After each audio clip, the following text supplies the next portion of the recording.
Hello friends, I am Wasim. स्वागत है आप सभी का मेरा YouTube channel study with Wasim पर। आज हम फिर से बायोलॉजी का new question and answer series लेकर आ चुके हैं। ये सभी क्वेश्चंस आपके लिए बहुत ही महत्वपूर्ण होने वाला है, क्योंकि इसमें हमने उन्हीं क्वेश्चंस को ऐड किया है जो कि हर बार किसी न किसी एग्जाम में पूछा जाता है। अगर आप भी CGL, CHSL, MTS, SSC GD या फिर कोई भी स्टेट PSC की तैयारी कर रहे हो तो ये वीडियो आपके लिए ही है। तो वीडियो को एंड तक देखें, और अगर अभी तक आपने मेरे चैनल को सब्सक्राइब नहीं किया तो चैनल को सब्सक्राइब कर दीजिए और बेल आइकन को प्रेस कर दीजिए ताकि मेरी न्यू वीडियो की नोटिफिकेशंस आपको मिल जाए। तो चलिए शुरू करते हैं। पहला question, which one of the following is micronutrient? निम्नलिखित में से कौन सा माइक्रोन्यूट्रिएंट तत्व है? ए पोटासियम, बी मैग्नीशियम, सी फॉस्फोरस, डी आयरन। इसका करेक्ट आंसर क्या होगा दोस्तों, बताइए। Option D, iron. Iron is a micronutrient. पौधों की वृद्धि और मेटाबॉलिज्म के लिए आवश्यक तत्वों को दो श्रेणी में विभाजित किया गया है। पहला है मैक्रोन्यूट्रिएंट्स और दूसरा है माइक्रोन्यूट्रिएंट्स। मैक्रोन्यूट्रिएंट्स तत्व कौन कौन सा है? Carbon dioxide, oxygen, nitrogen, phosphorus, potassium, magnesium, sulphur. और अगर हमको पूछ ले कि माइक्रोन्यूट्रिएंट्स तत्व कौन कौन से हैं, iron, manganese, chlorine, zinc, copper, nickel, ये सब हम याद रखेंगे दोस्तों। तो अगला क्वेश्चन देख लेते हैं। Which is essential in the controlling of blood sugar? Blood sugar को नियंत्रण में रखने के लिए कौन आवश्यक है? A pancreas, B parathyroid gland, C islets of Langerhans, D spleen. इसका सही आंसर क्या होगा दोस्तों? Option C, islets of Langerhans. Langerhans की अल्फा कोशिकाएं एक विरोधी हार्मोन का उत्पादन करती है जिसे ग्लूकागोन के नाम से जाना जाता है। एग्नाशय के इस्लेट्स ऑफ लैंगरहैंस में अल्फा कोशिकाएं पाई जाती है, ये हम याद रखेंगे। अगला question, which of the following is not a nitrogen fixing bacteria? निम्नलिखित में से कौन सा नाइट्रोजन फिक्सिंग बैक्टीरिया नहीं है? A E coli, B azotobacter, C rhizobium, D cyanobacteria. इसका करेक्ट आंसर क्या होगा दोस्तों? Option A, E coli. E coli is not a nitrogen fixing bacteria. अगला question, which is also known as kitchen of the cell? निम्नलिखित में से किसे कोशिका की रसोई के नाम से जाना जाता है? ए ल्यूकोप्लास्ट, बी क्लोरोप्लास्ट, सी क्रोमोप्लास्ट, डी एंडोप्लाज्मिक रेटिक्यूलम। इसका करेक्ट आंसर क्या होगा दोस्तों, बताइए। Option B, chloroplast. क्लोरोप्लास्ट को कोशिका की रसोई के नाम से जाना जाता है। क्लोरोप्लास्ट दो इकाई झिल्ली से घिरा होता है जिसमें ग्राना और स्ट्रोमा होता है। यहाँ पे अगर हमको पूछ ले कि क्लोरोप्लास्ट का मेन फंक्शंस क्या है, ये पौधों को हरा रंग प्रदान करता है और फोटोसिंथेसिस में भाग लेता है। तो चलिए अगला क्वेश्चन देख लेते हैं। Which of the following tissue has dead cell? निम्नलिखित में से किस टिश्यू में मृत कोशिकाएं होती है? A collenchyma, B parenchyma, C sclerenchyma, D none of this. इसका करेक्ट आंसर क्या होगा दोस्तों, बताइए। Option C, sclerenchyma. Sclerenchyma tissue में मृत कोशिकाएं होती है। Next, which plants group is called the amphibians of botany? किस प्लांट ग्रुप को वनस्पति विज्ञान का उभयचर कहा जाता है? A bryophyta, B gymnosperm, C angiosperm, D pteridophyta. इसका करेक्ट आंसर क्या होगा दोस्तों? ऑप्शन ए, ब्रायोफाइटा। ब्रायोफाइटा को वनस्पति विज्ञान का उभयचर कहा जाता है। ब्रायोफाइटा एक छोटा सा नॉन वास्कुलर प्लांट है। At very high altitude the RBC in the human body will. बहुत अधिक ऊंचाई पर मानव शरीर में आरबीसी की मात्रा क्या होता है? A increase in number, B increase in size, C decrease in number, D decrease in size. इसका करेक्ट आंसर क्या होगा दोस्तों? Option A, increase in number. Next, which bacteria are responsible for the fermentation of milk? दूध में fermentation के लिए कौन सा जीवाणु जिम्मेदार है? A rhizobium, B lactobacillus, C azotobacter, D all of this.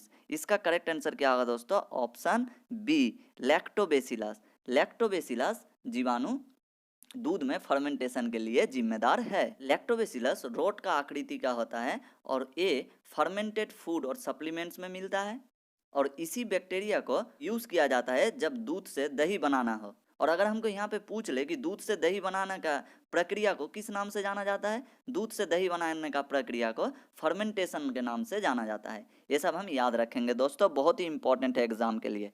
चलिए अगला क्वेश्चन देख लेते हैं। Which is the largest angiosperm tree? निम्नलिखित में से कौन सा सबसे बड़ा एंगियोस्पर्म ट्री है? A sequoia giganteum, B eucalyptus, C lemna, D zamia pygmaea. इसका करेक्ट आंसर क्या होगा दोस्तों? Option B eucalyptus. Eucalyptus is the largest angiosperm tree. और यहाँ पे हम याद रखेंगे कि सिक्वा गिगंटियम जो है ये विश्व का सबसे बड़ा पौधा है। स्मॉलेस्ट एंजियोस्पर्म ट्री कौन सा है? तब इसका आंसर होगा लेमना। और जामिया पिग्मिया जो है ये स्मॉलेस्ट जिम्नोस्पर्म ट्री है।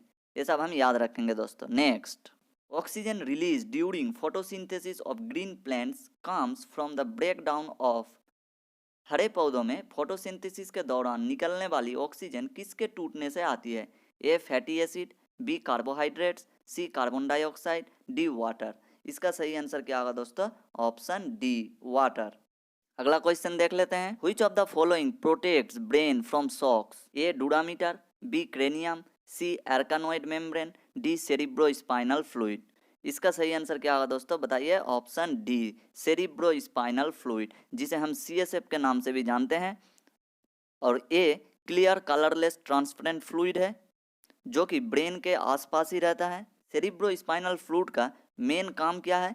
Cerebrospinal fluid helps to protect, nourish and remove waste of the brain. और अगर हमको पूछ ले कि ह्यूमन बॉडी में CSF कहाँ प्रोड्यूस होता है? It was produced in choroid plexus of the ventricles. ये हम याद रखेंगे।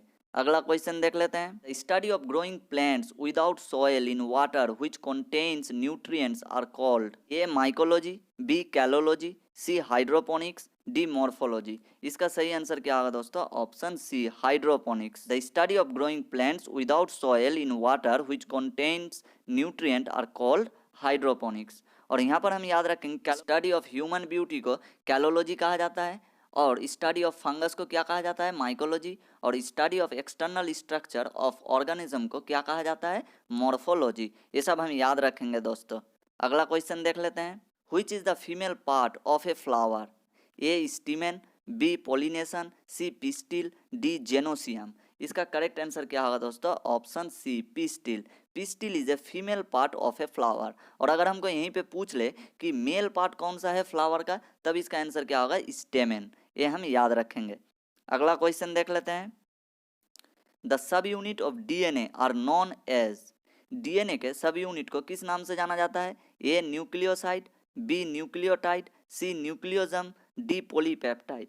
इसका करेक्ट आंसर क्या होगा दोस्तों?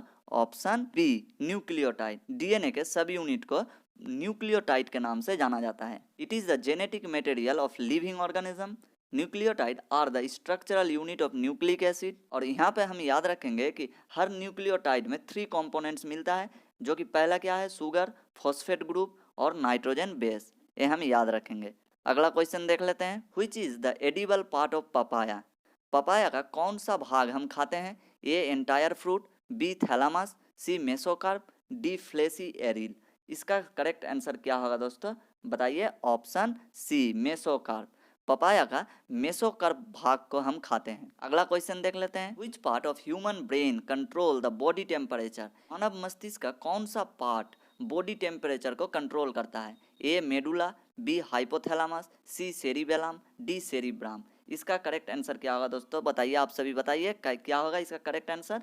इसका करेक्ट आंसर होगा बी हाइपोथैलामस। हाइपोथैलामस मानव शरीर में बॉडी टेम्परेचर को कंट्रोल करता है। Who gave the concept of survival of the fittest? किसने सर्वाइवल ऑफ द फिटेस्ट का धारणा दिया था?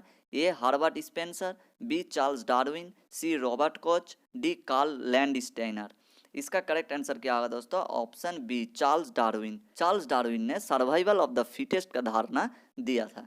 अगला क्वेश्चन देख लेते हैं। Which food materials contains all essential amino acid? निम्नलिखित में से कौन सा फूड मटेरियल में सभी अमाइनो एसिड मिलता है? ए मिल्क, बी राइस, सी एग, डी सोयाबीन्स। इसका सही आंसर बताइए दोस्तों क्या होगा? Option D soya beans.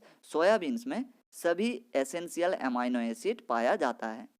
Thank you दोस्तों यहाँ तक वीडियो देखने के लिए। अगर आपको भी वीडियो अच्छा लगा हो तो वीडियो को एक लाइक ज़रूर करें और वीडियो को अपने दोस्तों के साथ शेयर कीजिए। और कमेंट बॉक्स में ज़रूर कमेंट करके बताइए मुझे कि आपको कौन सा पार्ट वीडियो का अच्छा लगा। तो मिलते हैं अगले वीडियो में, तब तक के लिए थैंक यू।